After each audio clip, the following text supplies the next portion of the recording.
I've got a provocative question for you for this week's ThoughtBite. Can dictators be a good thing? We all know that dictators are a horrid thing, brutally oppressing the people, killing dissenters, and we should topple them every chance we get. But this recent thing in Libya has got me thinking.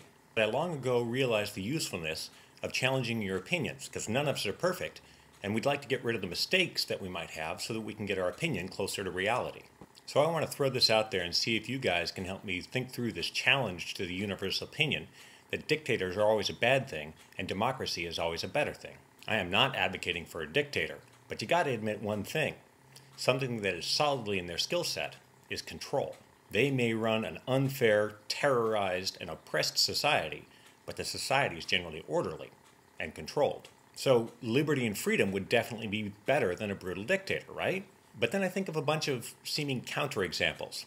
Take Afghanistan, where we toppled the brutal but orderly dictatorship of the Taliban, and the country descended into tribal warfare. Or Iraq, where we toppled the brutal dictator Saddam Hussein Obama, and they quickly descended into sectarian violence of Sunni versus Shia. Or the breakup of the Soviet Union, where the centralized and oppressive but orderly dictatorship of the Soviet Committee gave way to all of the separatist movements and wars between the former Soviet states and all the bloodshed that has flowed since then. The overthrow of Siad Barre in Somalia, which led to just one hell after another in that country. Or Zaire, where the brutal but orderly dictator Mobutu finally agreed under protests to a multi-party system and free elections. And then all hell broke loose and spilled over into Rwanda and then Burundi and the genocides there. Now we're going after Gadaffi. And there's accounts that a lot of the rebels are actually foreign fighters who are jihadists from Al-Qaeda. The analogy occurs to me of a pressure cooker. There's all hell going on inside, but you got this really tight top on top, which keeps things contained. Take that top off, and all hell breaks loose. It seems to be a pattern especially amongst all of these post-colonial nations or nations cobbled together at the end of World War II, where as soon as you take off the control of the brutal dictatorship and people are free, then they're free to attack based on ancient ethnic hatreds or based on religion, or if they're the same religion, based on their various sects in the religion, Shia versus Sunni, or this tribe versus that tribe.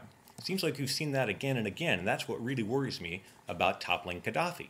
Because Libya, just like Afghanistan, is a tribal-based state. I really wonder about what's going to happen again, and if we're going to see the same dynamic as we've seen before. Take the top off the pressure lid, and boom, we have a failed state full of warlords with all the ensuing chaos. So the reason I'm even thinking of this is if you look at the number of people whose lives are crap and they're killed because of Gadaffi, and you compare that to a reasonable expectation of what happens if they go into a failed state with warlords fighting each other, it seems like a lot more people will suffer and die for a lot longer under a failed state scenario than under the brutal dictator scenario. It's a disturbing conclusion, which is why I'm asking for your help. So give me your comments and your thoughts and pass this video along to other people to get them on the problem too.